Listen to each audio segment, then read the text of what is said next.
You're listening to The Globalist, first broadcast on the 23rd of February 2026 on Monocle Radio. The Globalist, in association with UBS.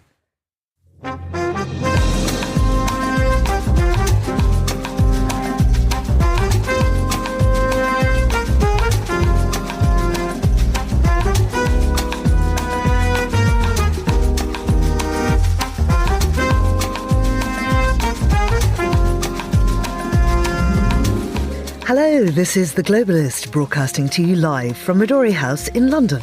I'm Georgina Godwin. On the show ahead... We're either going to get a deal or it's going to be unfortunate for them. I would think that would be enough time, 10, 15 days. As the counter clicks down to a nuclear deal or a possible war between the US and Iran, we'll look at the situation on the ground and how the Middle East is preparing for more conflict. There's a constitutional crisis in Taiwan. We'll ask how this is affecting defence preparedness as China circles the contested territory. We'll rustle through the front pages, including Trump's tariff defeat by the Supreme Court, and then we'll be in Stuttgart to analyse the first big gathering of the German CDU party since Friedrich Merz took office, and ask if this was also a comeback event for Angela Merkel. Then violence flared overnight in Mexico after law enforcement officers killed the head of a prominent drug cartel. We'll cross to Mexico City for more. We'll have a look at how tech policy is shaping up, and then we'll hear all about the Winter Olympics closing ceremony and what the Games have delivered for Brand Milan. That's all ahead here on The Globalist, live from London.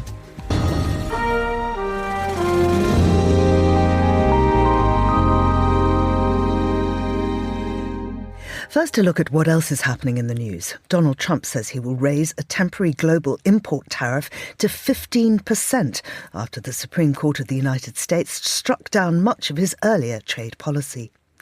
Hong Kong's Court of Appeal has upheld long prison sentences for pro-democracy activists in the landmark Hong Kong 47 case, deepening concerns over the city's political crackdown. And as the fourth anniversary of Russia's full-scale invasion of Ukraine falls tomorrow, Pope Leo has urged an immediate end to the war, while Moscow launched fresh missile and drone attacks overnight. Do stay tuned to Monocle Radio throughout the day for more on those stories. Now, pressure is building on Iran. The US has moved more ships and aircraft into the region as Donald Trump pushes for progress on nuclear talks. Britain has blocked the use of UK air bases while Iran is conducting drills with Russia and issuing live fire warnings near key shipping routes. Well, let's go through what's happening with Sanam Vakil, Director of the Middle East and North Africa Programme at Chatham House. Sanam, good to have you back with us. How close is an all-out conflict? Good morning. Well, we are really at a fork in the road moment, and the United States has assembled what Donald Trump calls an armada, but we haven't seen this amount of military preparedness in the region since 2003, when the United States launched the war against Saddam Hussein's Iraq. Do you think it can be salvaged by negotiations? That they meet again in Geneva on Thursday. What's Iran offered? Well, this is the third round of negotiations. There's a lot of misinformation or disinformation as to what is really on the table in terms of a deal. The Iranians are keen, I think, to secure a nuclear agreement with the Trump administration. And it's important to remember that last summer, during the Israel-Iran war, the United States also bombed Iran's nuclear facilities. We don't know if the U.S. wants zero enrichment inside Iran. The Iranians have long held on to their right as a signatory of the Non-Proliferation Treaty to enrich uranium for quote-unquote peaceful purposes inside the country. So that's on the table in terms of negotiation, including a lot of technical details. But beyond that, obviously, to have a much more sustainable deal with Iran, discussion on Iran's ballistic missile program. If there is a broader conflict, there's some speculation that some of these groups might join in to support Iran against the United States. But it's important to remember that since October 7th and the war Israel launched against Hamas and the war in Gaza, many of these groups have been degraded significantly. So it's just uncertain how the war would unfold. But regional states across the Middle East are very nervous and have lobbied the Trump administration to pursue the diplomatic route first, rather than hit Iran and drag the region down in what could be a really devastating conflict. What do we know about the hardware that the US has moved into the region in recent days, and where they're positioned and what they can do from where they are? Well, there are 2 aircraft carriers, but a lot of supporting equipment as well, positioned in the Mediterranean, in the Arabian Sea. There's, of course, a myriad of American bases as well, where the United States has also deployed F-15s and other aircraft in order to strike Iran if that's the direction of travel. There are also enough equipment to protect American allies as well from what is expected to be also a serious Iranian retaliation. Iran would probably quickly try to use its ballistic missiles and cruise missiles and drones to also counterstrike against Israel and perhaps American bases in the Middle East. So Britain's refused to allow the use of RAF Fairford and Diego Garcia. Does that matter? How much does it limit US options?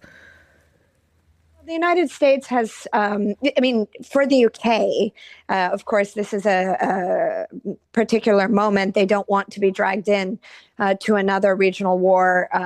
And perhaps they've learned the lessons from 2003, where they did join in with the United States in toppling Saddam Hussein.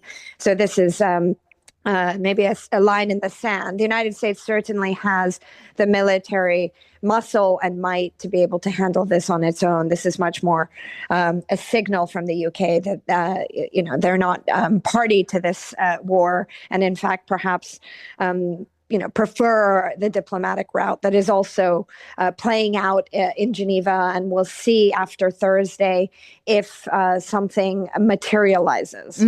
What is Iran doing with its naval drills with Russia? And tell us a little bit more too about the live fire warnings near the Straits of Hormuz. Yes, I think, in the run-up to negotiations, Iran has been trying to project through these drills with the Russians just last week that it does intend to respond quite fiercely. Iran, for well over 4 decades, through many conflicts with the West and specifically the United States, has persistently threatened to close the Straits of Hormuz, through which much of maritime traffic and energy flow outwards. And so it's unlikely that Iran could fully shut down the Straits of Hormuz for a long period of time, but it could certainly disrupt traffic, perhaps mine the straits as well, and it would fall to the United States and of course the ships in the region to push back against the IRGC Navy in the Persian Gulf, but also to reopen the straits to maritime traffic. And that would create, obviously, a spike in energy prices. Iran's strategy here, should we see a war materialize, is to transfer as much of the pain to the region and the international community as a strategy to draw the war to a close quite quickly. And what's happening inside Iran as this pressure builds? We seem to have seen a resurgence of these protests. That is a very important question. Iran has certainly, over the past few days, the universities have opened again, and particularly in Tehran, there have been renewed protests by students. These, as far as we can see from the outside, have not been shut down or repressed in a brutal manner. And, for your listeners, as a reminder, there were protests for a number of weeks from the end of December to January, and those protests resulted in about 7,000 deaths of protesters, and it was a huge shock to the Iranian leadership, but I think to Iranians more broadly, and a reminder of the coercive and repressive capacity of the Islamic Republic. It's not afraid to gun down its people in order to stay in power. And Sanam, just to end, so Thursday is crunch day. We'll know after that.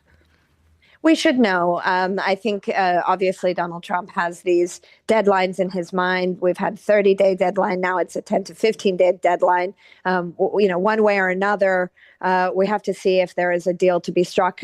Donald Trump in early January told Iranians that help was coming. The fact that help hasn't come and that the U.S. has slowly built up military capacity in the Middle East means that they are certainly trying to pursue a diplomatic path first, because they recognize that a war with Iran will be risky and it might not produce the quick, easy sort of Venezuela-style outcome that Donald Trump is used to.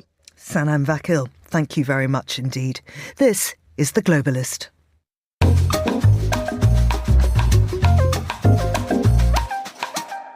It's 15:11 in Taipei, 7:11 here in London. Taiwan is facing a deepening constitutional standoff. Judicial appointments have been blocked, the Constitutional Court has been left unable to function, and a long-running budget dispute now threatens to freeze government spending. With defence funding caught in the middle, this political paralysis is starting to look like a security problem. Well, I'm joined now by William Yang, Senior Northeast Asia Analyst for the International Crisis Group. William, it's good to have you back with us. Walk us through with what's happening in Taiwan right now and how this crisis developed. So this legislative standoff has basically been going on since President Lai Ching-te took office in May 2024. It began with the result of the presidential election in 2024, where while winning the presidential election, his party lost the majority in the parliament for the first time in 8 years. And the two opposition parties have actually been using their combined majority to really try to press the president and also utilize that as a leverage against the president. And that has basically resulted in his mandate to really been sidelined and also blocked by the opposition parties, while the opposition parties are advancing several of the controversial bills that are aimed at weakening the government's hands in, say, controlling the budget of the country. And this time around, because the domestic gridlock has really deepened since last year, where the ruling party and also the civil society had tried to impeach and removed more than 30 opposition lawmakers and failed in that attempt. And so this really has resulted in the opposition party holding the government's proposed budget for 2026 as a hostage since November last year, and it has lasted until now. And we know that this deepening gridlock has also resulted in the defense budget, both the annual defense budget for 2026, where it's supposed to be more than 3.3% of the GDP, and also a separate special defense budget that's more than $40 billion have both been stuck in the parliament. And as the U.S. government really been pushing allies around the world, especially Taiwan, to significantly increase its defense budget, this really has sent a worrying signal to Washington, not only to the White House, but also to Congress across the board, that Taiwan's ability and also willingness to actually defend itself has been put into question because of the domestic gridlock. So what happens then if the 2026 budget isn't approved? So there's actually a way for the government to demand and continue to maintain and make sure that the government operates where the government can actually use the same level of the budget from last year to continue to keep the government functioning. This is the different design where it's different from the United States, where the government will be forced into shutdown if a government budget is not approved by the parliament. However, I think this throws into greater question as China really enhances its military aggression against Taiwan in recent months, where Taiwan's longer-term military preparedness and defense preparedness will be thrown into question, because a lot of the key programs that the government is really aiming to roll out will be stuck because of the lack of the necessary funding to actually let it kick into force. So how is Beijing responding to the situation? Beijing obviously, I think, welcomes and actually prefers this situation where the domestic politics is really affecting the operation of the government in Taipei across the board. And it really views this as a chance to deepening its accusation and criticism of the current government's plan to enhance the defense budget as a way to ratchet up the tension across the Taiwan Strait, and accused that as a result of the proposed defense budget, and at the same time amplifying similar criticisms coming from the opposition parties. So, I think Beijing views this as an opportunity to amplify the division within Taiwan that is no longer just between the political parties, but has also deepened and extended into the civil society. And what is driving the division at heart? I believe the core of this division is really the different perceptions about what is the best way to actually preserve Taiwan's democratic way of life and also cross-strait stability. While the Taiwanese government and the ruling Democratic Progressive Party have long been advocating for forging even closer ties with the United States, even during the uncertainty that has been injected by the Trump administration because of the pressure of significantly enhancing defense budget, the opposition parties actually view the Trump administration's policy as the exact reason why Taiwan should focus now on re-engaging with Beijing and finding ways to revive some of the cross-strait exchanges. As we have seen, the opposition parties, especially the China-friendly KMT, has really been focusing on this particular efforts in recent weeks. So, I think this tension between the different views and different approaches of how to safeguard Taiwan's stability is actually at the heart of why the current division is deepening. And also there seems to be no way out of this division, both in the parliament, but also within the civil society, when people are talking about and debating about their preference for the policy going forward for Taiwan. William, thank you very much indeed. That's William Yang in Taipei. Now, still to come on the programme. Dear friends, I now declare the Milano Cortina 2026 Olympic Winter Games closed. Monocle's Andrew Muller will join me to discuss the highlights, controversies and takeaways from the Olympic Winter Games in Milan. This is The Globalist. Craft is a matter of perspective, a unique outlook, an obsessive attention to detail. With UBS's Chief Investment Office Houseview, we're focused on identifying the latest investment opportunities and market risks to help you achieve your financial goals, so you get the big picture broken down into thought-provoking insights. Delivered daily and curated by over 200 globally connected, locally active analysts. UBS. Banking is our craft.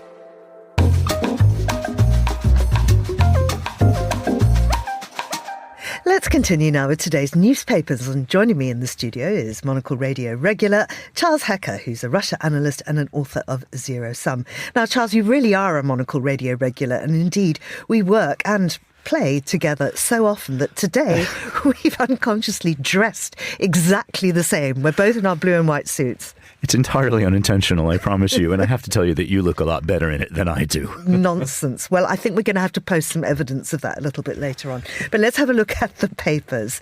This is this extraordinary story of an armed intruder who broke into Mar-a-Lago. He's been shot dead. Let's take the Times report of this. That's right. We're going to the Times of London for news from the United States, and this is breaking and developing news, and that is that a 21-year-old man from the American state of North Carolina drove 10 hours south to Palm Beach, and in the middle of the early morning yesterday, broke the barrier of Mar-a-Lago, the club and presidential residence. When Donald Trump is not at the White House, he had with him a shotgun and a sort of tank of petrol. And he was approached by Palm Beach County Sheriff's officers and the Secret Service, and they asked him to drop the can of petrol and his weapon, and instead he did quite the opposite, and he aimed his rifle, and at that point was, in the terms of the Palm Beach County Sheriff's Office, the threat was liquidated, which means that he was killed on the spot by the Secret Service. We don't know that much about this man yet, except that he is called Austin Tucker Martin. He was an illustrator and drew pictures of golf courses, which is what his part of North Carolina is famous for.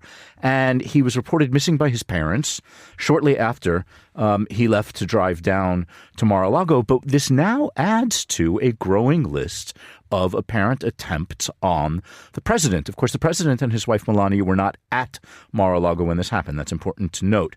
But this is the third attempt to threaten the president and his security.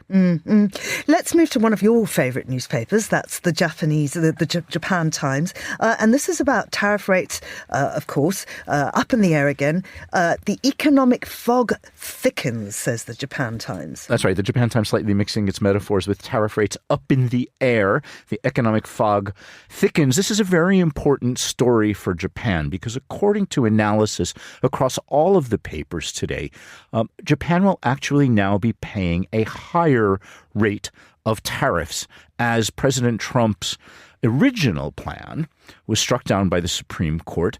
He has shifted to a 10% and then a 15% global rate of tariffs on every country that sends goods to the United States. Here's the problem for Japan. Japan negotiated a special low rate of tariffs in exchange for a multi-billion-dollar investment program in the United States. That investment program has begun. Japan has begun sending money and launching projects in the United States, but is now going to be paying more tariffs. So the problem here facing Japan and lots of other countries is that they negotiated deals to lower their tariff rates below 15%.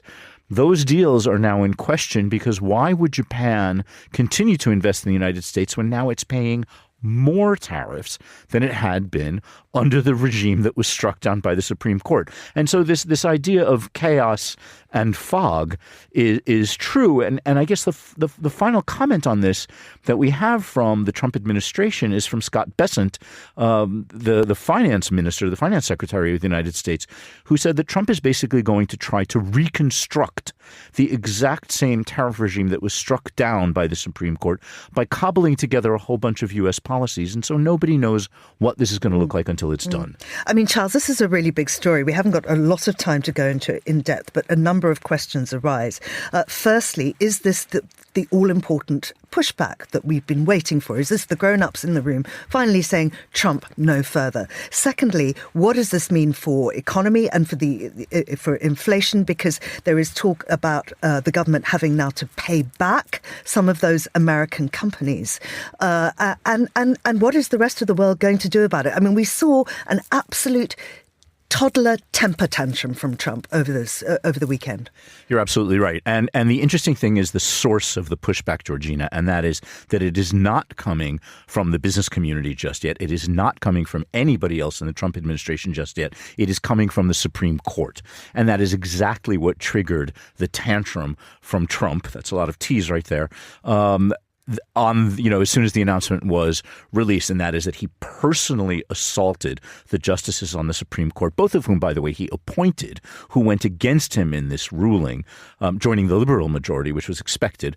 And so what the rest of the world does for this is wait and see, and that is that they are waiting for some of the chaos to settle, and they are hoping that at some point cooler heads on trade policy will prevail. It's just that those heads are not yet to be found inside the Trump administration. Yeah. Now he's also getting involved in this row about who owns Netflix, Paramount, Warner Brothers, this whole convoluted knot. That's right. We're being a bit Trumpy in the headlines today, but I think that is in part the design of the Trump administration. He is flooding our zone this morning, Georgina, with news coming out of the White House. There is a 24-hour deadline looming for the consummation of the deal for either Netflix or Paramount to buy the legendary Warner Brothers studios in Hollywood. And I'll sort of leave the competition between Netflix and Paramount aside, except to note that Paramount is stacked with Trump allies, including the son of Larry Ellison, who is one of the significant Trump supporters out of Silicon Valley. Trump is designed to wreck the Netflix deal for Warner Brothers. And what the Financial Times is telling us here is that Trump is demanding that Netflix remove a former Obama administration official from its board of directors. And that's Susan Rice, who was a former national security advisor to President Barack Obama back in the day. She sits on the Netflix board. Trump wants Paramount to take Warner Brothers and not Netflix. And he's saying if she doesn't exit the board, there will be, quote unquote, bad news for Netflix in the future. Just a heads up that within the next couple of weeks, I'll be bringing you an interview with Tom Fresner, who was overall chief of Viacom, which of course owned Paramount, and who got eased out because of this whole. It's got roots in all of this. So it's very interesting chatting to him about what he has to say on this. Of course, he was the man that brought us MTV originally. So that's to come on Meet the Writers. Finally, let's have a look at a very ugly building in a beautiful city which gets a much debated makeover. We're moving away from the Trump administration and we're moving to the New York Times and their Paris bureau, where they have a towering photo in the newspaper of the Tour Montparnasse, which is the skyscraper in central Paris that everybody loves to hate. Apparently, the Tour Montparnasse is getting a makeover finally. The building is being emptied of its tenants, and both the office tower and sort of retail complex that neighbors it will be redone. And what we're told is that this tower, which is this monolithic, kind of dark brown, almost black blot on the center of Paris, is going to be made to look lighter, made to look more transparent, and I think ultimately made to look less noticeable in the center of Paris. People who visit the city regularly will understand that most of Paris's skyscrapers are actually outside the city limits in a business district called La Défense. That's similar to sort of Canary Wharf in London or downtown Manhattan in the United States. But there's a really interesting twist to all of this, Georgina, and that is that in this cavernous complex in the middle of Paris, there's a flock of pigeons that have taken nest, and they've recently had chicks, and nobody knows what to do with the pigeons, which normally are looked at as an urban pest. But they've got these sort of nests full of pigeon chicks, nesting in the Tour Montparnasse complex, and nobody knows what to do with them. Charles, thank you very much indeed. That's Charles Hecker, looking very natty in his blue suit. This is The Globalist on Monocle Radio.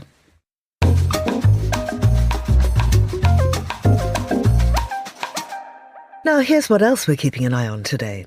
Donald Trump has announced plans to raise a temporary tariff on imports from all countries to 15%. The move follows a Supreme Court ruling that overturned much of his earlier trade regime and is expected to face fresh legal challenges. Hong Kong's Court of Appeal has dismissed appeals from pro-democracy activists jailed under the national security law. Most of those convicted in the Hong Kong 47 case are serving sentences of up to 10 years. And tomorrow marks 4 years since Russia launched its full-scale invasion of Ukraine. On the eve of the anniversary, Pope Leo called for an end to the war as Russia carried out new missile and drone strikes.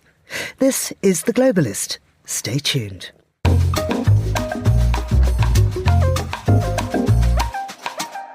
It's 8:29 in Berlin, 7:29 here in London.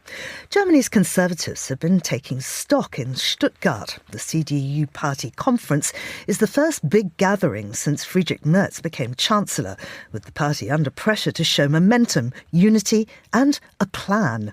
It's also seen the surprise return of Angela Merkel back on the conference floor for the first time since leaving office. Well, I'm joined now by Suda David Wilp, who is Vice President of External Relations and Senior Fellow at the German Marshall Fund's Berlin office. Suda, always lovely to have you with us. What were the main takeaways from the CDU conference in Stuttgart? Good morning, Georgina. I think you put the word unity is the correct description.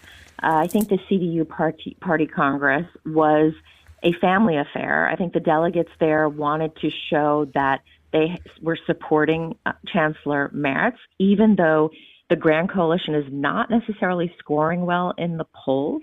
INSA just came out with a survey that said that the previous ministers in the traffic light government are actually rated better than the ministers in this government, which is really a feat because the last government was so unpopular. But I think within the mainstream, there is a desire for this government to hold it together because of all the geopolitical pressures that Germany is facing. You know, you have the fourth year of war against Ukraine, the changed U.S. role in Europe, the so-called China shock with cheap goods flooding into Europe, and also, of course, as you mentioned, domestic pressure from the far right, the AfD party. Were there any policy priorities that stood out in the discussions and speeches? Well, I think there is, of course, a recognition on the part of Chancellor Merz that domestically he hasn't delivered everything that he wanted to accomplish. He actually called for an autumn of reform, which has not materialized because there is a need to kickstart the German economy, which has been sluggish, only about 0.2% growth last year and also less than 1% projected for this year. And there is a need for reform of the German social welfare state and, of course, also dealing with a new economic environment where trade is used as a industrial policy and it's not an open trading system in the world. And so I think that he recognizes that he needs to change things around domestically. But of course, there is the grand coalition with the SPD, the center-left party. So I do believe that the German CDU delegates also realize that he is also hampered by his coalition partner. And how secure is his own position within the CDU right now? Well, with a 91% approval that he can continue as party leader, I would say that is a strong showing. And as I mentioned before, even though he is not really the most popular figure, and not just now, but over decades, even Angela Merkel, cut him down to size when he tried to become chancellor 2 decades ago. There's a realization that Germany has to succeed. Germany has to step up as leader for Europe. So I think that the different factions of the CDU are putting their squabbles aside to stand firm behind Chancellor Merz. So there are state elections coming up. How's the party performing beyond its own base? Well, as I mentioned before, the far-right party, the Alternative for Germany, is very close to the CDU when it comes to polling. And in some of those states where elections are scheduled, like in Saxony-Anhalt, they're even way ahead of the CDU in the polls. So that is definitely a interesting twist because Chancellor Merz, when he was vying to become party leader and chancellor, he said that he would cut the AfD support by half if he became party leader. And that hasn't necessarily worked. He's also tried to move the party to the right, to the, not to necessarily the favor of Merkel and her acolytes within the party. But now he's realizing that the CDU needs to govern from the center. So this is the new sort of, the trajectory of the CDU, and we will see if Chancellor Merz is able to steer Germany and steer Europe in a very volatile situation when it comes to both security and prosperity for the country and for Europe. Let's talk about Merkel, because she made a rare return to the conference. How was she received in the hall? Well, she received resounding applause. And you're right, she has not been present on the political scene. I think she's been trying to sort of give Meretz a chance to rule, but at the same time, she has sort of stuck her head out at certain times when it comes to, for example, there was his sort of move to the right when it comes to migration. I think Merkel has been on the defensive there. But again, I think she came also because even though she's not a Meretz booster, she wanted to also signal unity from her wing of the party because it is such a precarious moment for Germany and for Europe. And I wonder, I mean, you say that it's unity that she wants to signal, but is that apparent within the mood and the state of the CDU today? What did her presence say about that? I think her presence says that this is, again, it's a sort of a do or die moment for Germany and for Europe. The country needs to make use of the investment it is sort of taken on for defense, and make sure that Europe can also find its geopolitical place when the United States is diminishing its role in Europe. Also, when the United States is the U.S. government under Donald Trump is promoting right-wing parties all across Europe. So I think Merkel wants to show that the party needs to be unified. And I know that she's not necessarily a big fan of Meretz, and she was the one to kind of not kick him out of the party, but put him in his place. And he left the party at one point to work in the private sector. But I do think it's definitely a signal that she wants unity, and she's willing to put her support behind the CDU and wants to make sure that it's a success. Suda, thank you. That's Suda David Wilp from the German Marshall Fund. And this is Monocle Radio.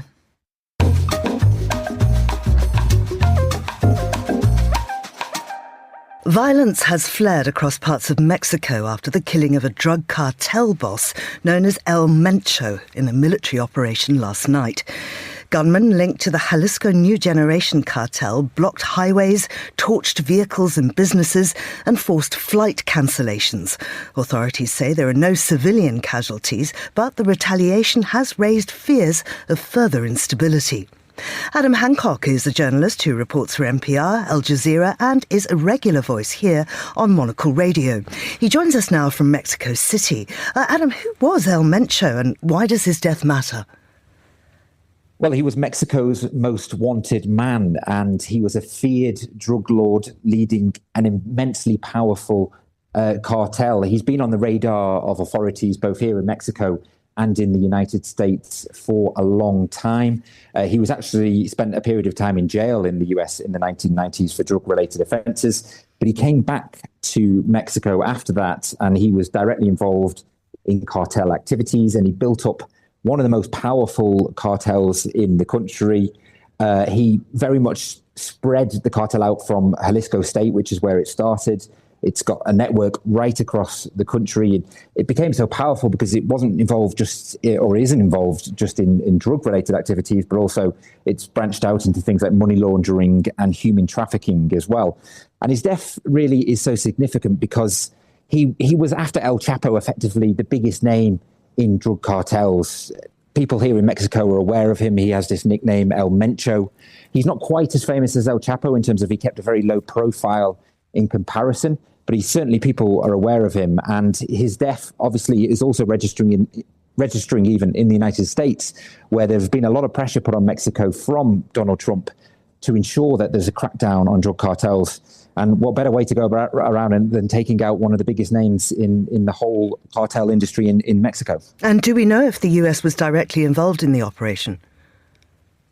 So we know that the US provided intelligence for this operation. That was confirmed both by the Mexican embassy in Washington and also the US press secretary for President Trump.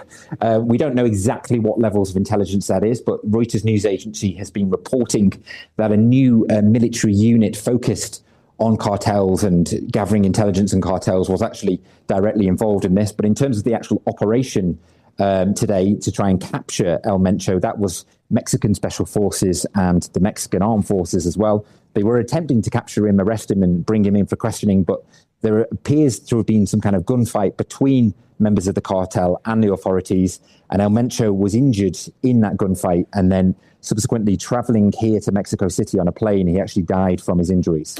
So tell us about the retaliation. How did that begin and what happened and where has it spread to? Yeah, it spread at an alarming pace, to be honest. It started in Jalisco, the state where all of this drama took place today. And we had a lot of videos coming out from a place called Puerto Vallarta, which is a popular tourist resort in the state. Plumes of smoke coming up from the city. There were reports, people hearing gunfire, vehicles being set alight, and roads being blockaded as well. And slowly this spread. There were videos and more information coming out from different states. The US embassy in Mexico, they then put out a warning to US citizens here, saying that they need to shelter in place in a number of states. A number of tourists have been told to stay in their resorts, stay in their hotels. And we even got some really alarming footage from Guadalajara airport of people just running through the airport, panicking. We don't actually think that anything happened. It may have just been misinformation or, somebody shouting something that they saw, which was incorrect. But it was quite alarming. And you have to consider that the World Cup is actually going to be taking place here in Mexico in a few months. And Guadalajara is one of the host venues. So it's been a very ugly day for Mexico in terms of this violence, which has spread across the country, right from the north down to the coast in the west. So, yeah, it's been incredible, really, how it did spread throughout the day. So President Claudia Sheinbaum has urged calm. What is the mood and the situation there now? I think there's still an element of fear. I think people are concerned about how much violence we're going to see in the coming days, whether or not this will now quieten down. We know that a lot of the roadblocks, for example, the military have managed to regain control of those roadblocks. I think the general mood, though, is just caution and concern over how the cartels will react if they will continue to seek retribution for the killing of El Mencho. Here in Mexico City, the capital, there hasn't really been any incidents of note. There's been an increased police presence and a lot of military out on the streets. But speaking to people here, they did say that this is the first time in quite a while that there's been this kind of nervous situation about national security in the country. And I know, for example, a number of schools are closed tomorrow in various states where there has been violence. So I think people are cautious, they're on edge, and they're watching it closely. But obviously, cartel violence is a part of life here in Mexico, and Mexicans are very used to it. So they're also quite pragmatic as well. Adam Hancock on the line from Mexico City. Thank you very much for joining us. This is The Globalist on Monocle Radio. IQ, EQ, and AI. 3 components key to the craft of innovation at UBS. Because to stay ahead in a rapidly evolving age, you need a partner with decades of experience, endless passion for the work, and a finger on the pulse of leading technologies, bridging human expertise with artificial intelligence, all to elevate you. UBS. Banking is our craft.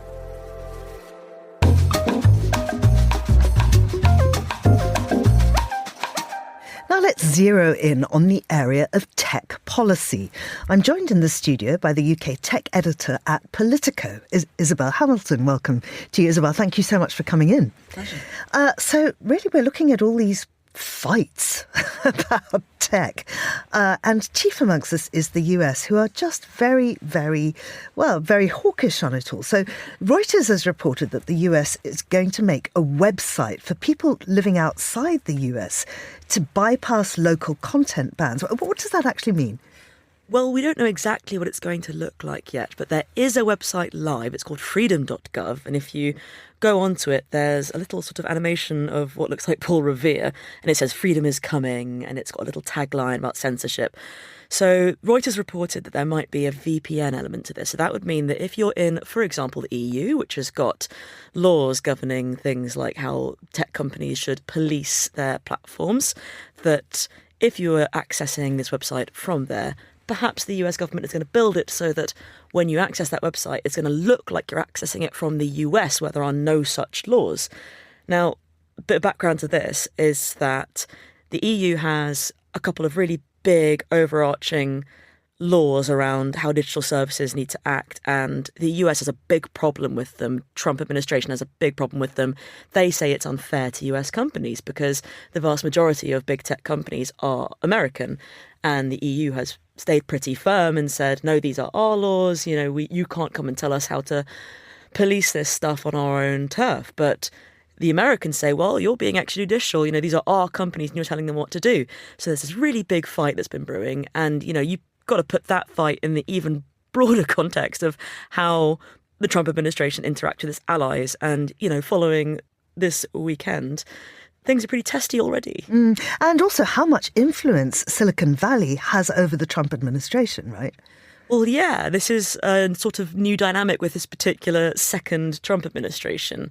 The Silicon Valley CEOs, all the tech moguls, they were all at the administration. There's sort of ongoing reporting about the degree to which they are remaining close to him, right? Like on a personal level as well as on a lobbying level. So there's, a sort of kindred spirit feeling there, perhaps. Although I would sort of nuance that by saying, even though they're obviously plugging immense amounts of political capital into trying to stay close to Trump, it's not always working on home turf. I think there was some reporting a while back that Meta was trying to get Trump to get some of the regulatory scrutiny there off their shoulders, and he didn't do it. So there's a sort of cognitive dissonance there where they're both besties, and also at the same time Trump has his own kind of thoughts about how he wants to show them who's the boss back on home turf. But certainly abroad, the Trump administration doesn't want other governments sort of telling tech companies that are American what to do. Yeah, I wonder why there's a need for a whole special website when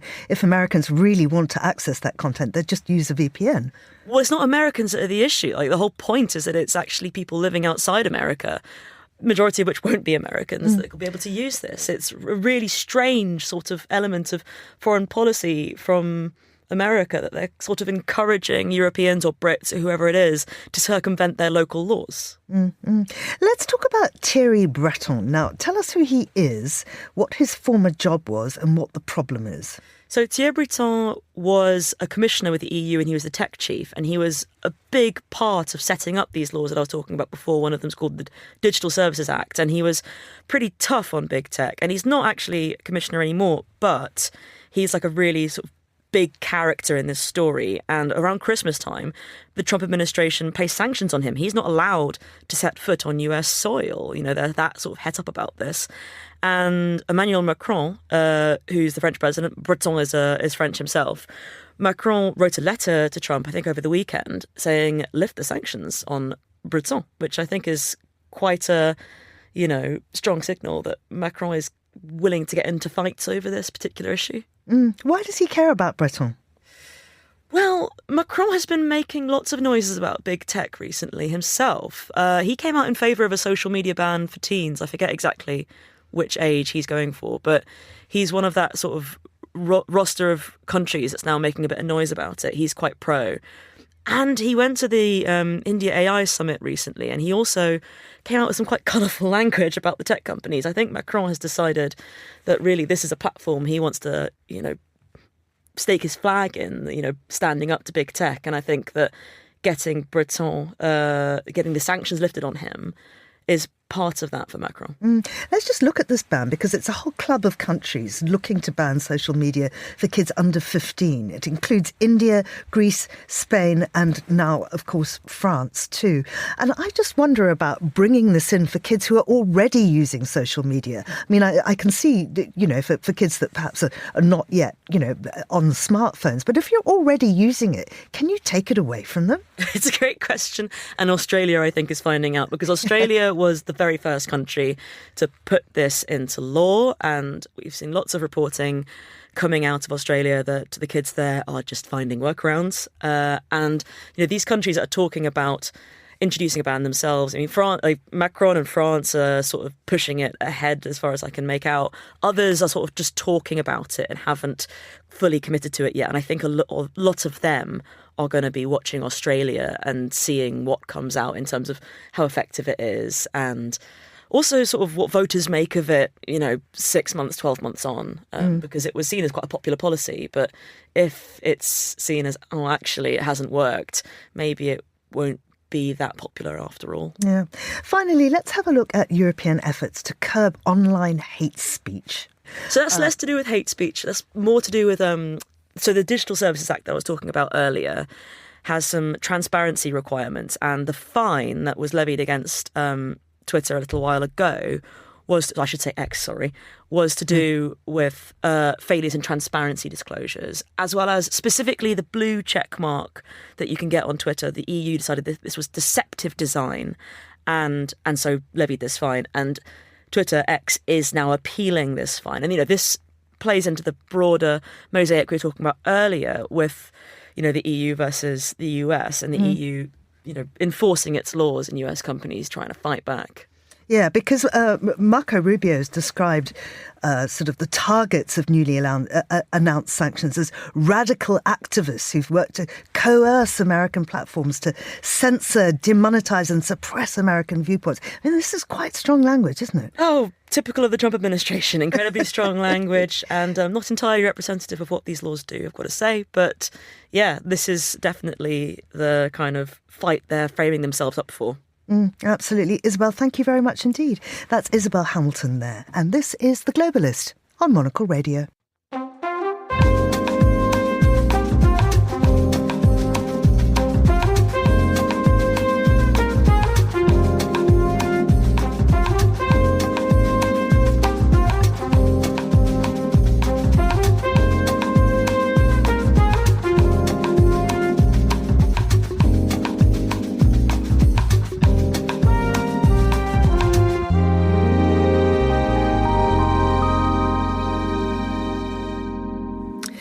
For the last couple of weeks, some of us have been quietly beavering away in rainy London, anchoring in a tasteful and well-appointed studio, but nevertheless one with no windows in the UK's inclement capital, whilst others, and I say this with no trace of bitterness whatsoever, have been broadcasting from the top of the Allianz Tower, the tallest building in Milan, with spectacular views over the city during an enormously exciting sporting event. Andrew Muller, I am not jealous of you covering the Winter Olympics at all. Do you understand? Not one little bit.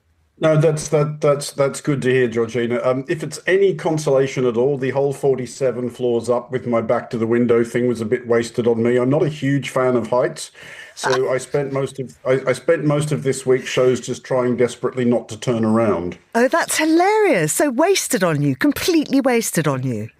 That aspect of it was Milan in general definitely has not been, though. I was here for the second of our 2 weeks broadcasting from the top of Allianz Tower, and it has been really, really interesting. It's funny, speaking to a lot of Milanese people, I'm reminded of the conversations I had with Parisians before their games, with Londoners before their games, and with Sydney siders before their games, in that everybody was absolutely convinced it was going to be a shambles before it started, and was going, oh, this is great. But in fact, they've all turned out pretty well, haven't they? Yeah, it does seem to be the recurring pattern with Olympic Games. An extraordinary amount of doom-mongering does tend to creep in during the preparations, probably because I guess there is a lot of disruption in order to get it all to happen. But when everybody buys into it, it almost invariably works out really well. And most people I've spoken to here think this has been a terrific advertisement for the city and for the region. So what were your personal highlights and big takeaways from the Games? Well, it's both a highlight and a lowlight. Confined as we were to Milan, we didn't actually get too many Olympic events, most of which were happening on the slopes of Cortina. But one definite highlight was we did get tickets to the men's ice hockey between the Czech Republic and Denmark at the somewhat controversial new arena on the outskirts of Milan last Tuesday.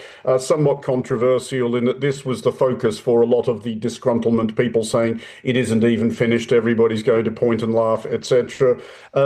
Granted, it does still need a few coats of paint on the stairwells, etc. But yeah, it worked absolutely fine. It's a spectacular venue, and when it is all finished, I think it will be a fine addition to the city.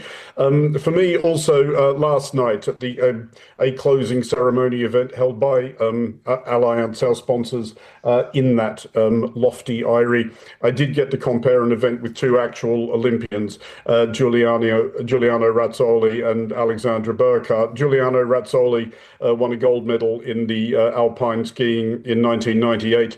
Alexandra Burkhardt is a German sprinter and bobsledder. She's one of 7 people who've won medals at both kinds of Olympics. And both of them were interesting in the way that people who've excelled at that level always are. But what was I thought really interesting was the way that the guests reacted to their medals, because they did bring their collections along. They have an extraordinary power, an actual real live Olympic medal. And what I did notice was that nobody had the nerve to actually put one on.